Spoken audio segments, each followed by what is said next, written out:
Hi everyone, my name is Salia and welcome to HustleSZN. Today I'm going to be doing a quick book diary for my next read. And my next read specifically is one that a friend of mine had requested I read, so I thought I'd just film my reactions as I go. So you're probably wondering what amazing book it is. And I've already taken off the dust cover, whatever, but it's upside down, but it's If We Were Villains by M.L. Rio. So yeah. It is supposed to be like The Secret Histories twin sibling or something of that sort. Anyways, my friend Andrew studied theater and said that it was a fairly accurate depiction of what life as a theater student was. So I am super stoked to just like get into the world and see for myself what I've been missing because I am not a fellow thespian. Let's sing a song full of hope, full of pain. Why don't you sing along, my friend? For it's our last refrain. Forever young, ever strong, ever brave. Memories like this never end. Sorry, like the first page. Andrew told me that these characters would be pretentious.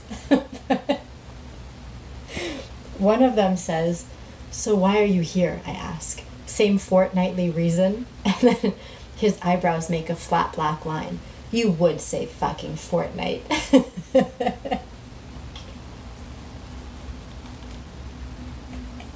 This is already so extra.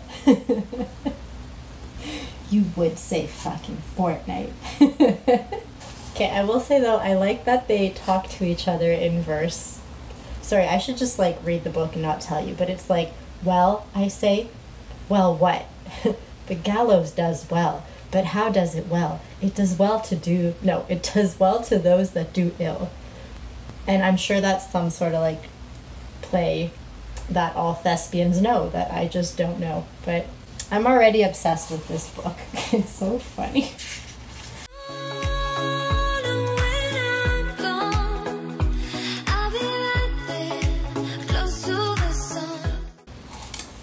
Okay, so I'm only on like page 6, but I just wanted to say already I love the tone of this book so much. It is so atmospheric and everything is like a play, right? Because they're actors and duh. So everything's kind of like a play, so it's so visual, and like the way people are moved and described and etc. is as if like it's blocking or cueing or whatever it's called in theater language. But it'll be like, "Enter the players." Da, da, da, da. Actually, I'll just read you a small part so you can see. This is only page 6, so it's not giving anything away. "Enter the players. There were 7 of us then, 7 bright young things with wide, precious futures ahead of us, though we saw no further than the books in front of our faces. We were always surrounded by books and words and poetry, all the fierce passions of the world, bound in leather and vellum." I don't know that word, so maybe it's velum. I'll have to go look it up. But anyways, it's so like artistic, and you can tell it's almost romanticized, but in a way that I'm on board. It's not like romanticized, but like too romanticized. I really like it, and it's so perfect fall read, and I don't think I'd like to be with any of these characters in real life, but I'm obsessed with just how over the top and obnoxious they can be, and how everything is always made akin to something that would happen in a movie or on a stage. That's kind of how like I go through my day. Like, at least I always try to find moments in my day where I'm like, oh my god, this is like so poetic or so magical. It's like we're in a movie. And I like love that this book, the main character, whoever's narrating, basically does that. Okay, I've talked a lot. I'll go back to reading. Keep holding on, keep holding on, and I'll be right there, close to the sun. Hi everyone, it's the next morning. My house, as usual, is still a disaster. I'm not done moving in, so just don't judge me yet. So I just wanted to check in. Basically, I have half an hour now before I have to go to work. I don't know why I'm ready so early, but sometimes this happens. Anyway, so I'm on page 53. I was just about to read a chapter, but I thought I'd quickly check in. And I guess not really change much. I still love the book. I love the tone. I love the class setting. It's so good. The way they're learning, it's just... If you wanted like a good, I think in my previous vlog, which may or may not be up by now, but I did say that I love me a good like school setting, and this one's just perfect. The way they're learning is just, it's everything. It's like full-blown class discussions. It's just, I don't want to give too much away. Just read the book. It's a great aesthetic. It's so much fun. It makes me want to learn, even though I'm still like technically a student. I also love the kind of creepy undertone that's present in the book. You know from the beginning that there's some sort of crime or something that has happened, but you don't know what. They're constantly blurring the lines of like, are we acting, or are we mad, or are we acting, or are we mad? And I'm here for it. It's so much fun. I love the dynamic. I love the 7 of them. I like that it's exploring art students and their lives and like how they think about things. Maybe because I've always been a science student, for me it's like cool to see. Although I think of myself as having a bit of an artist soul, it's like what life could have been if I had pursued art or had any talent. So it's just a lot of fun. Another example of just how extra this book is.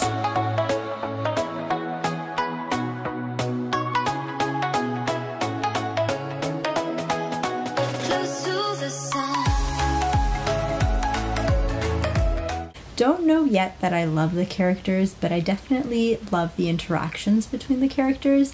My favorite is when they're trying to like insult each other, and so they'll like say something normal, and then the next thing is just this random quote from a play that somehow has like the same connotation. I don't know if theater kids really talk to each other like that.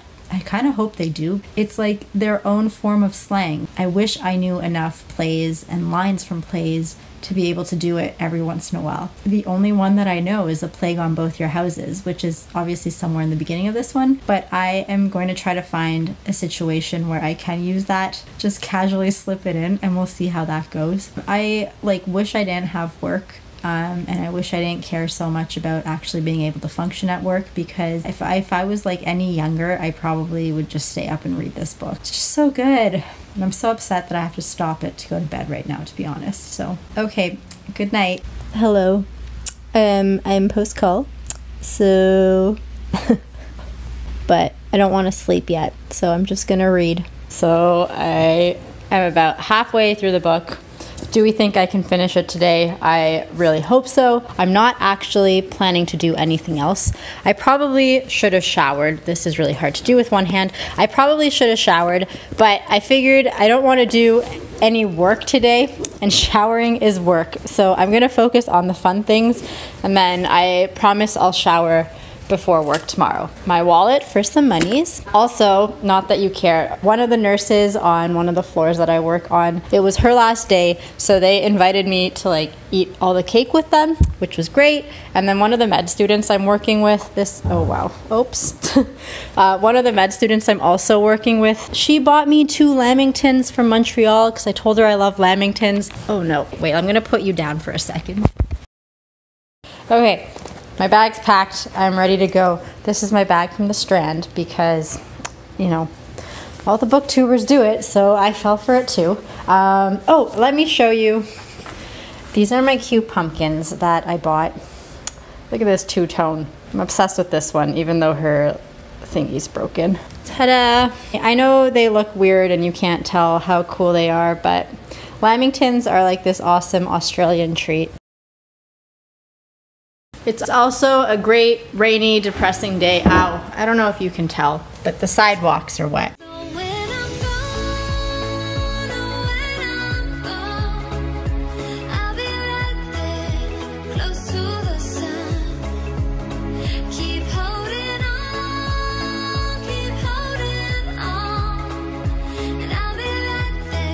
Hey everyone, so it's been about a week since I last filmed. I've just had like a hectic week, so I haven't really filmed myself reading. In fact, I haven't really been reading. So today's Sunday night, by the way. I did read yesterday. Andrew and I did a bit of a reading party where we just didn't talk but read our books. It was great. I actually got pretty far into the book, so I don't know where I was when I last checked in. I'm now in the middle of Act 4, and there's only 5 acts because it follows Shakespearean style, whatever that is. So I have under 100 pages, so I think I might be able to finish this tonight. It's already past midnight right now, but I napped earlier in the day, so I kind of ruined my like sleep pattern. I am not tired. I thought I'd just read until I fall asleep. I am really liking the book. I am really excited to see how it ends and how it all plays out. I'm just like very nervous.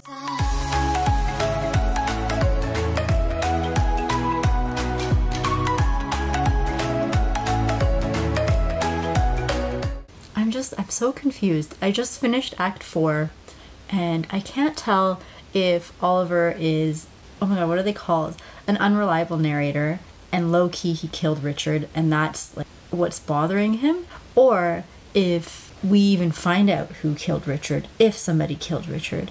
I don't know if that's ever even going to be actually revealed, if it was one of the other 6 or not, or if because of the stress, maybe one of the other 6 or Oliver then actually does a true crime, or was Oliver innocent and just went to jail, or, and I can see this happening too, like maybe Oliver covers for somebody because, you know, he's got this like under the radar relationship with James. I don't know if they're ever gonna like tell each other that they like each other, but I could see that because of this love that doesn't exist but does exist between the two of them, maybe he like covers for James, because I don't know, James is getting kind of crazy and James is super violent for no reason, and we still have no answers about why Oliver even went to jail. I think you're supposed to assume that maybe he's the one who gets blamed for Richard's death, but I don't know that that necessarily is this precipice or climax that Oliver keeps referencing, because I think it also kind of sounds like Richard dying is what starts the fall of all these people, and then ultimately something else happens that is the fall. So I'm just so confused, and I don't understand why. Yeah, I mean, I guess I gotta read to find out. It's just crazy. I'm so nervous. I should go to bed. It's kind of late, but like I need to know what happens. I don't think I can go through work all day tomorrow and not know why Oliver had to go to jail. I'm gonna go back to reading now, but I want to get all that out before I actually finish it, because I just don't see myself being quite as passionate once I know what's happened. I also have this irrational fear that maybe James is dead, because at least at the beginning of Act 5, why is Colburn or Joe, I don't know why his name's Joe, but Colburn and Oliver, why are they like longingly thinking about James? And I don't know, the air's just kind of sad, and now we're suddenly wondering what their relationship is. What if James dies?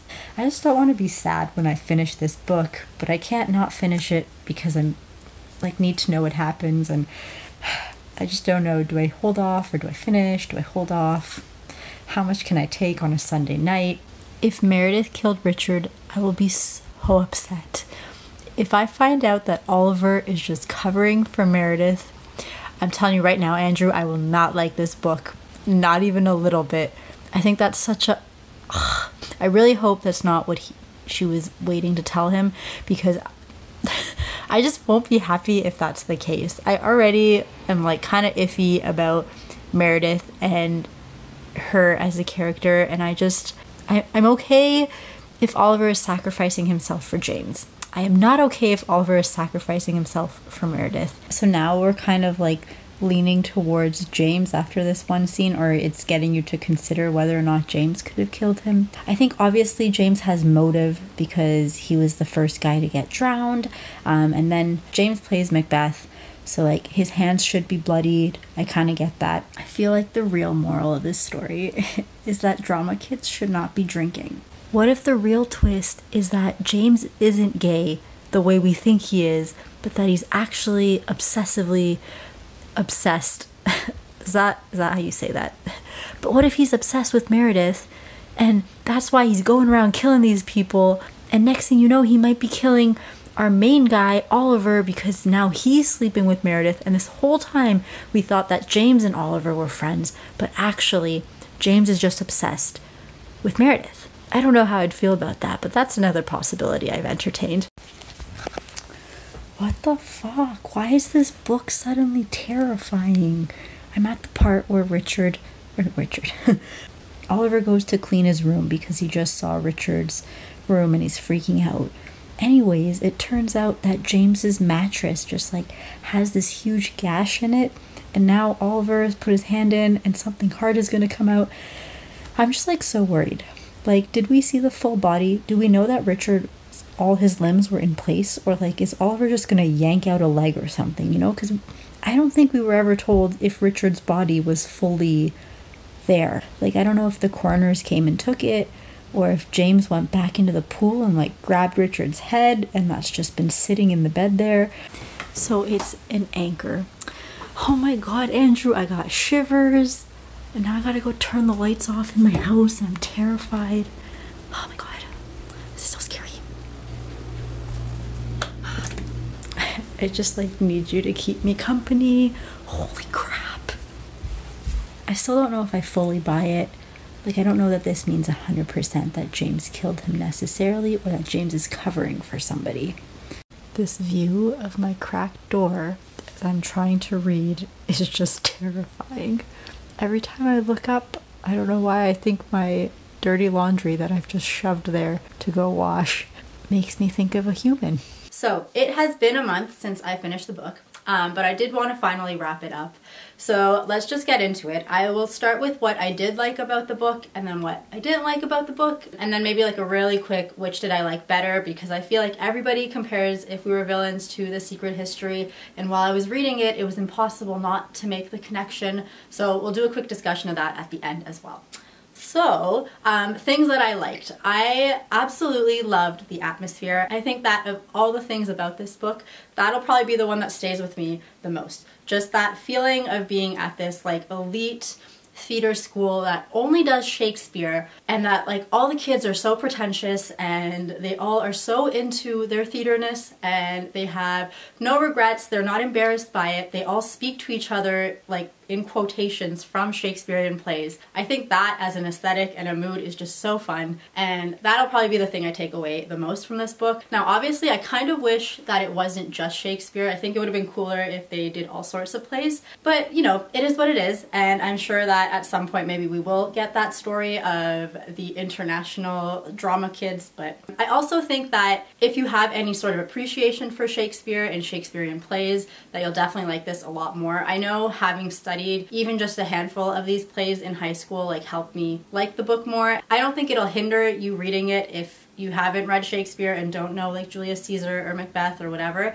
I just think that if you do and you've studied it and you know some of the like lore behind it, or not lore, but like, you know, anyways, if you just know like a little bit about it, I think that it'll definitely enrich your reading experience. I personally loved the writing style in The Secret History. I thought reading that book was like, you know, like drinking a really good glass of red wine. Like, you just wanted to enjoy every aspect of it. You didn't want to do it too quickly. You just like wanted, you know, to soak in all the fun writingness that Donna Tartt does. But I know that that is kind of the thing that prevents a lot of people from liking The Secret History. So if that is the case, then I definitely do think that If We Were Villains is way, way, way more accessible. It reads just like a YA contemporary in that it's very basic English, and not in like a bad way. Obviously, I also think the mystery aspect in If We Were Villains, it's not like the most thorough, well done, on the tip of your toes the whole time mystery. Like, I definitely think there are better mysteries out there is what I'm trying to say. But that being said, I really enjoyed it. Who did what, and why the events that happened, why are the friends no longer friends, etc. Like, all that was super well done, and I was definitely very invested, as you can see from my previous clips. Now on to what I didn't like about the story. So really the only thing that ultimately made me give this book like 4.5 stars instead of the full 5 was that the characters just fell short for me. And it wasn't just one particular character, it was really all of them. Like, I think at the end of the day, when I look back and think of this book, I will remember the really cool atmosphere, and I'll remember all the random Shakespearean quotes that were thrown around as if it was common English. But I will not remember any of the faces of these characters, nor will I actually remember the characters themselves. I definitely, in a weird way, felt like they were just kind of puppets in a play instead of being their own people. I don't know 100% why I feel that way, and I've obviously I've had a whole month to think about it. Yeah, I can't really put my finger on why I don't like the characters. I just ultimately they all were a little like two-dimensional for me, and I wish I had a bit more. We can start with the main guy, Oliver. So Oliver is like the equivalent of Richard in The Secret History.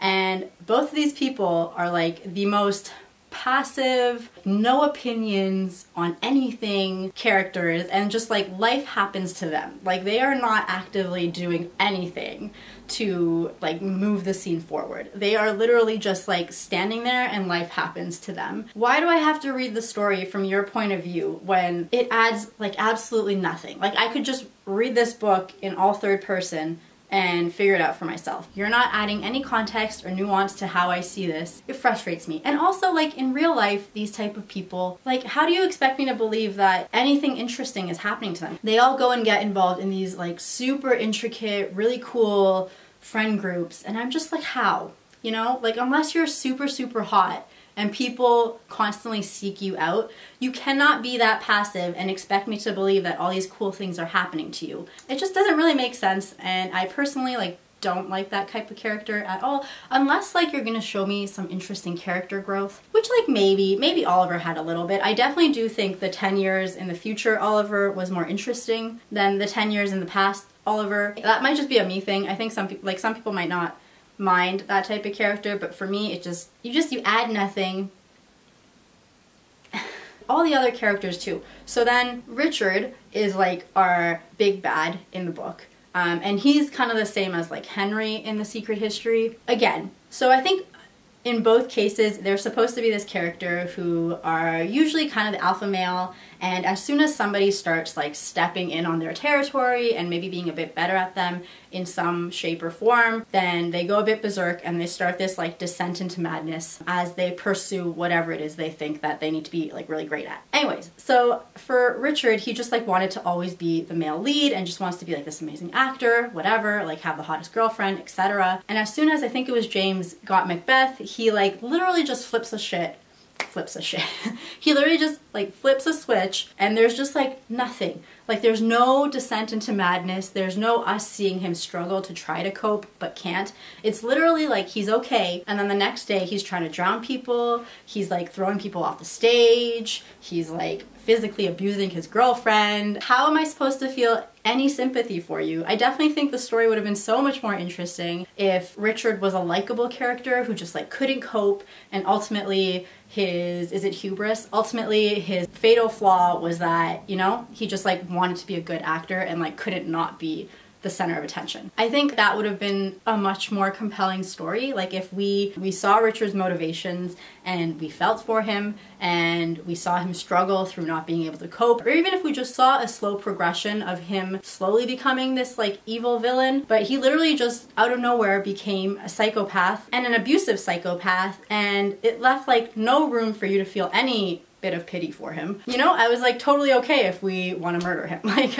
there was just no conflict in that, and I think it could have been more interesting. I do think The Secret History did a better job of doing that, like kind of slow descent into madness, or at least having him not expose himself as a psychopath right away. This is very timely, but Hannah has her video. Well, God knows when this will be uploaded, but Hannah does have a video where she compared recently Twilight to The Secret History, and I will link that down below, and at least like maybe can give you a different perspective, because she definitely, I don't think like The Secret History as much, and gives some compelling arguments as to why it's more trash than what I'm saying. But back to what I was saying, I thought that The Secret History still did a better job of showing that descent into madness, even if maybe it wasn't the best one. I still think it did a better job than If We Were Villains, because there was like no descent in If We Were Villains. It was like he literally just fell. Like there was no, you know, step-by-step progression. And then there was, again, so Hannah mentions that in The Secret History, the female characters are pretty trash. That is true. The few that are there don't do much, and when they do stuff, it's like, God, why, you know?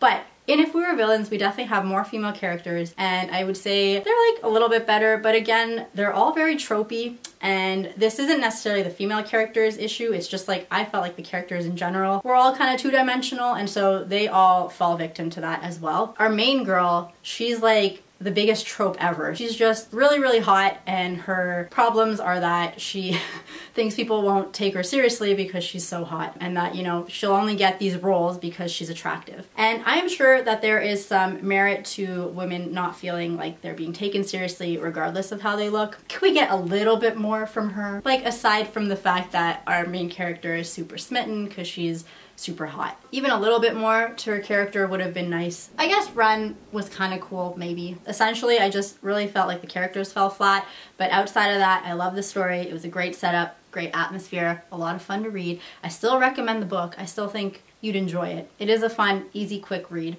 and definitely easier to read than The Secret History. I personally still really like The Secret History and think it's worth reading both of them, but that's your call. That was my reading diary, and I will see you next time. Bye!